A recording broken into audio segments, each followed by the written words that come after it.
మాజీ ఎమ్మెల్యే గన్నవరం మాజీ శాసనసభ్యుడు అయినటువంటి వంశీని పరామర్శించే ఉద్దేశంతో అక్కడికి పోయి అక్కడ ములాఖాత్ అయిన తర్వాత ఆయన బయటకు వచ్చి మాట్లాడిన ఆ భాష, మాట్లాడిన ఆ పదాలు అవన్నీ చూసి సొంతం అతని పార్టీ కార్యకర్తలు వాళ్ళే జగన్మోహన్ రెడ్డిని అసహించుకునే పరిస్థితి.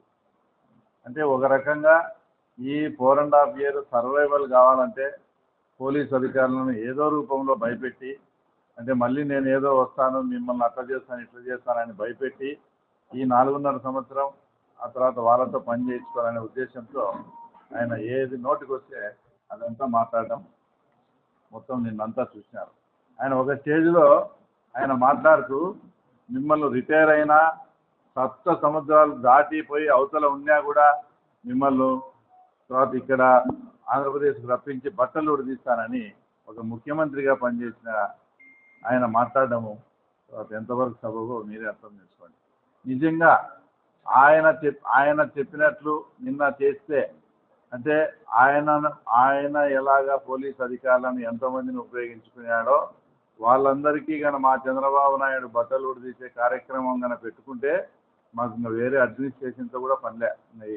ఈ 5 ఏళ్ళు కూడా బట్టలు ఉడిదీసే కార్యక్రమమే సరిపోతుంది. అంటే అంతమంది పోలీస్ అధికారులను పోలీస్ ఆఫీసర్స్ను జగన్మోహన్ రెడ్డి వాడుకొని మా మీద మేము బాధితులై ఇప్పుడు సర్వేవల్ ఇది రకంగా ఉంటే మీ అతను ఎవరో తప్పు చేసి అవన్నీ కూడా ఆయన కిడ్నాప్ చేసిన వీడియోలు కూడా అన్నీ బయటపడితే ఆయన్ను పరామర్శించను పోయి తర్వాత బాధితులైనటువంటి మమ్మల్ని కూడా అది పోలీస్ ఆఫీసర్లను దృష్టిలో పెట్టుకొని తర్వాత పోలీస్ ఆఫీసర్లకు బట్టలు ఉడిదిస్తాం అది ఇస్తామని. అసలు ఆయన పోలీస్ అధికారులను ఏ రకంగా ఉపయోగించారో సింపుల్గా 2 ఎగ్జాంపుల్స్ చెప్తా.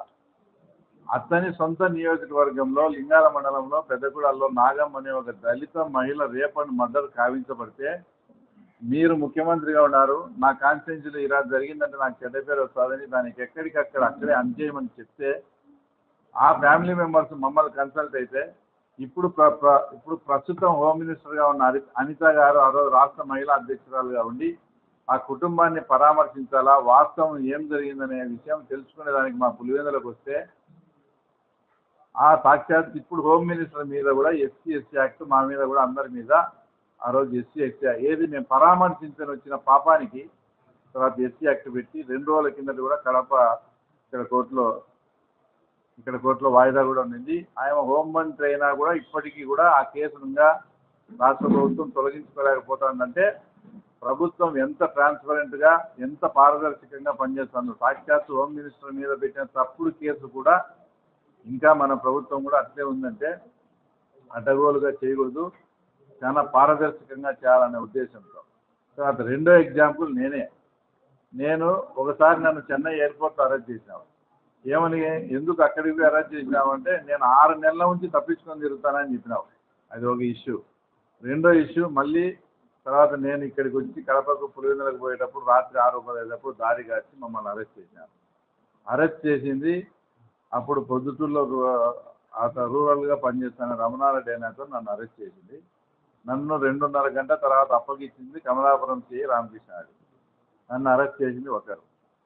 ఎక్కడైనా కానీ ఆంధ్రప్రదేశ్ చరిత్రలో పోలీసులు అరెస్ట్ చేసి ఆ తర్వాత పోలీసులు ముసుగేసి చేతులకు హ్యాండ్ కప్ చేసి నన్ను ప్రైవేట్ వ్యక్తులకు అప్పగించడం అంటే పోలీసులు అఫీషియల్గా అరెస్ట్ చేసి అఫీషియల్గా అంటే గన్మెన్ డ్రైవర్ అందరి సెల్లులు లాక్కొని అరెస్ట్ అయినట్టు కూడా తెలియకుండా చేసి ఎక్కడైనా ప్రైవేట్ వ్యక్తులకు అప్పగించారు.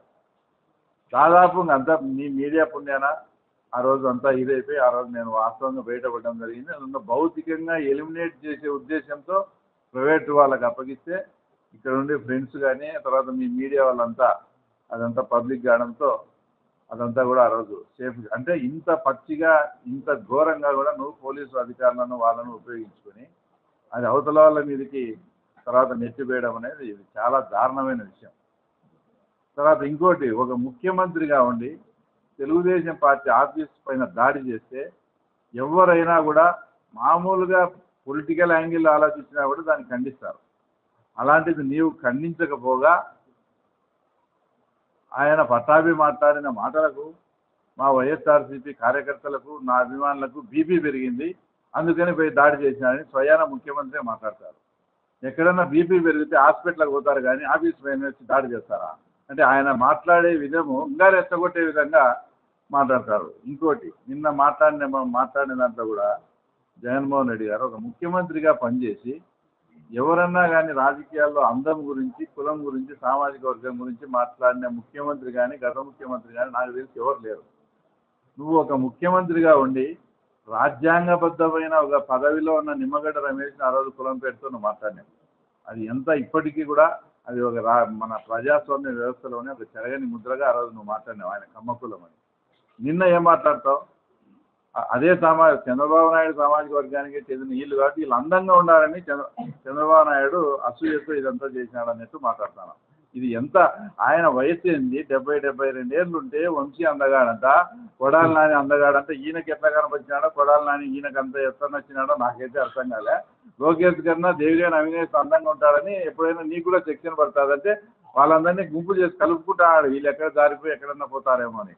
ఒక ముఖ్యమంత్రిగా పనిచేసిన వ్యక్తి ఒక సామాజిక వర్గం గురించి కానీ, ఒక కులం గురించి కానీ, ఒక అందం గురించి కానీ మాట్లాడడం అనేది ఆయన విజ్ఞతకే తర్వాత వదిలేయాల్సి వస్తుంది. ఇవన్నీ మీ ఎగ్జాంపుల్స్ మేము ఎందుకు చెప్తున్నామంటే మా మీద ఆయన పోలీసు అధికారులను ఆ రకంగా ఉపయోగించుకున్నాడు. మేము దాన్ని చట్టబద్ధంగా ఆయన లోపల పెట్టినారు. వితిన్ 24 అవర్స్లోనే ఆయన లోపల పెట్టినారు వంశీని. మేము ఎవరికి పోలీసు అధికారులను ఆ రకంగా మేము ఉపయోగించుకోవడంలే, అవసరం లేదు. ఎగ్జాంపుల్ నా మీద ఆ రోజు నన్ను అరెస్ట్ చేసింది, నన్ను ఐడెంటిఫై చేసింది అంతా ఇక్కడ అంతకుముందు గతంలో ఇక్కడ ఉన్న చింతకుమంది నుంచి అశోక్ రెడ్డి గారే. అయితే అశోక్ రెడ్డి గారి మీద మేము ఇంతవరకు ఏమైనా చర్య తీసుకున్నామా? ఇప్పటికీ కూడా మేము చర్య తీసుకోలే. మా వాళ్ళకి చెప్తారా, ఎంక్వైరీలు అవి జరుగుతున్నాయి. అశోక్ రెడ్డి గారు ఏమని చెప్తున్నారు? నేను ప్రమాణం చేసి చెప్తున్నా, నన్ను వెహికల్ను చూసి మనిషిని ఐడెంటిఫై చేయమని, అంతవరకు నా బాధ్యత అంతా కూడా పై వాళ్ళు ఎట్లా చెప్తే అట్లా చేసినాం, ఇది పైన సీఎం ఆఫీస్ నుంచి వచ్చిందని ఆయన చెప్తున్నారు. అంటే సీతారామాంజనేయులు కానీ, అప్పుడు ఇంటెలిజెన్స్లో పనిచేసిన నరేందర్ రెడ్డి కానీ వీళ్ళే దానికంతా కారణం అని. వాళ్ళ మీద కూడా ఇంకా మేము చర్య తీసుకోలేము. అంటే ఎందుకు ఇదంతా చెప్పాల్సి వచ్చిందంటే మీలాగా మేము పరిపాలించడం లేదు.